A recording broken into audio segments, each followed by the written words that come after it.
Hello and welcome to episode 7 it is of Changing Eastenders. Now, I've told you all about my vision for my Eastenders fiction Black Widow. I've told you about the crime war. I've told you about the massacre of Walford. I've told you I want to focus on Phil. Now, I've told you that Chrissy Watts will stab Phil in the spine, crippling him for life. Now, the episode after this, after the new era of EastEnders begins and this crime war begins, the next episode is literally a Phil-centric episode. It's still night time. There's lots of people on the floor injured and dead. Buildings are burning and everything. And in these dramatic surroundings of Albert Square in war, Phil is injured. He can't move. And it's an episode that I've written, and it's all in real time. And what happens is, while Phil's struggling, hoping that he doesn't bleed out and die, he becomes getting flashbacks of his childhood, with his mother, with his father, with Grant, and we just get to see something about Phil that we never saw before. We don't know anything about his childhood. A lot of people say to me that Phil's a boring, tired old character and they should just get rid of him. Phil is a brilliant character, and Steve McFadden is an awesome actor.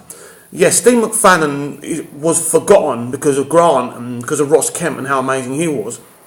But Steve McFadden's always been a great actor. That's no question about that. And as a writer, I think anyone who's his boss or his showrunner thinks of ways to challenge him as an actor. And this is what I would do if I was running the show. So the next episode, he's paralysed on the floor, bleeding out, and he starts to get flashbacks of his life. But instead of doing flashbacks of things we've seen already, I want to see his childhood. I want to see his family life. I want to see... We know that his father used to beat up Peggy. I want to see that. And we're going to see elements of how this really affected Phil and Grant. But this is Phil's big moment. He's bleeding out on the floor, can't move a muscle.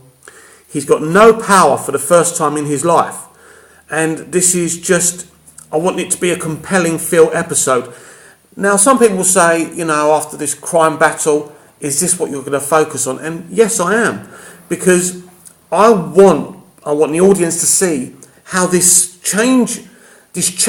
crime war is going to affect everyone, especially with the older iconic characters that have been on the show for quite a long time, like Phil, like Ian, Kathy, characters like that.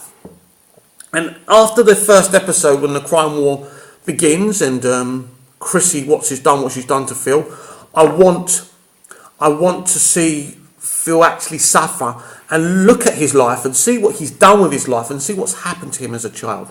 I think something like that can be really compelling.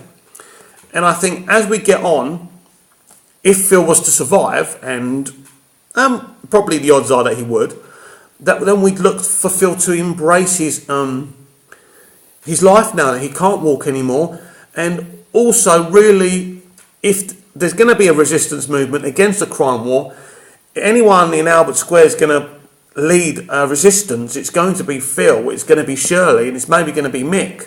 But Mick's going to have other things to worry about because obviously there's, as I discussed with you the other day, there's Linda's big disappearance, which he gets accused of killing her. So that's another video we need to talk about. So that's what I'd do with the episode straight after the crime war erupting and the massacre of Albert Square.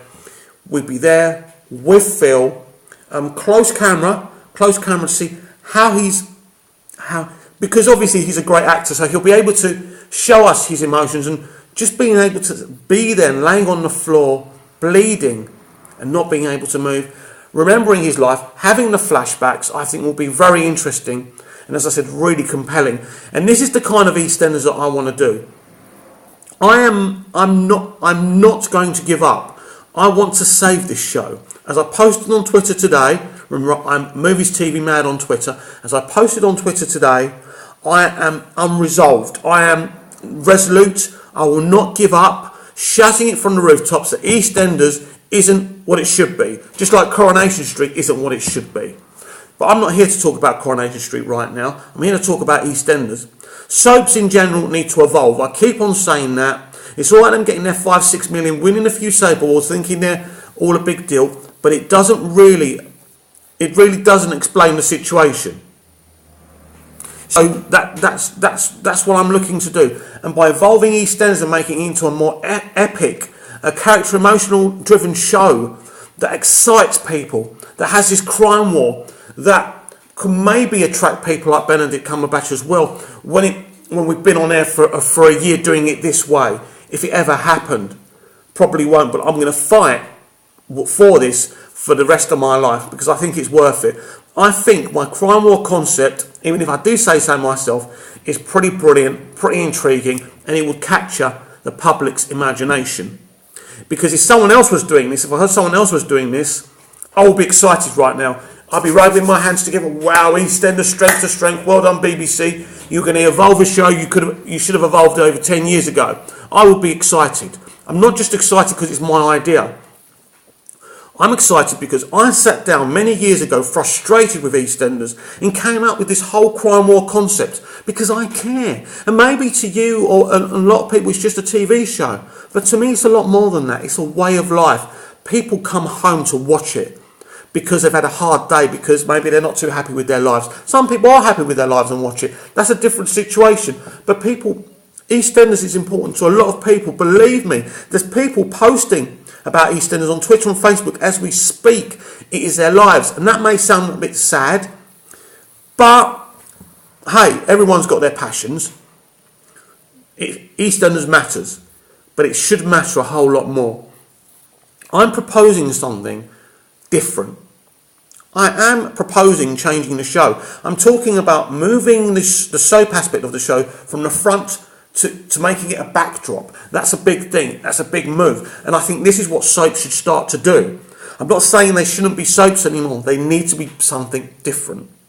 That's the situation that we are in. The audience's mentality is changing. And people are clever now. They know what they want. They know what they want from their soaps, from their dramas, from their TV, from their movies. Yes, the people working work hard and know the mechanics of how to do it. But just because they're there, it doesn't mean we shouldn't be able to have an opinion, that we should just sit back and say, let them do what they want. That's like people who don't vote, isn't it? Them saying, oh, well, we've got no power, let them get on with it. You've got to fight in life. You've got to fight for your individuality, your humanity, and who you are. And if you don't do that in life and you let people with responsibility, people who are famous, who you think are better than yourself, then you let yourself down. And then it all goes to pot, doesn't it? This is a big moment in television. This is a big moment for UK soap. And it's a big moment for British television. In changing EastEnders, if I was allowed to do it, or even consult, or even just being at the top table, would be very important. Because if this was allowed to happen, this crime war concept, it would change EastEnders. Just like ITV changed Emmerdale when they recruited Phil Redmond to cut the farm off and and evolve the show for the 90s and going forward. And look at it now, it hasn't looked back. EastEnders has never done that. It hasn't had its moment to evolve. And really Coronation Street hasn't had its moment to evolve yet. And maybe that's why Coronation Street's gone backwards. Because what they're doing now is kind of catering for like the kids and the young girls, but that's not Coronation Street, is it? But as I say, with EastEnders, there is an opportunity here to begin this thing. I am talking about a good idea. I'm talking about something exciting. I'm talking about something virile. I'm talking about something that you will want to watch, that you will want your mates to watch, that you'll be talking about down the pub. Did you watch EastEnders last night? Well, guess what, people? That's what I used to do with my friends a few years back. I remember being on a holiday in Butlins, and I think I mentioned this to you before, and Sharongate was on. And instead of going out getting rat-ass, we watched Sharongate explode first. That's what EastEnders was. Must see. Not I'll record it on the timer on the video and get home. Not even back then. That's what I'm talking about. If you make it good enough, people won't wait for it to be on the iPlayer. They'll want to watch it there and then. I feel this is my responsibility. I don't work in the BBC. I'm not a professional writer. I'm not a professional actor. I'm not a professional director. But I live and breathe it. I believe in it. It makes me happy. I get excited about all this. I want to be involved. This is not This is not about being vain. It's not about fame. It's not about fortune. They can pay me the minimum wage. It wouldn't bother me.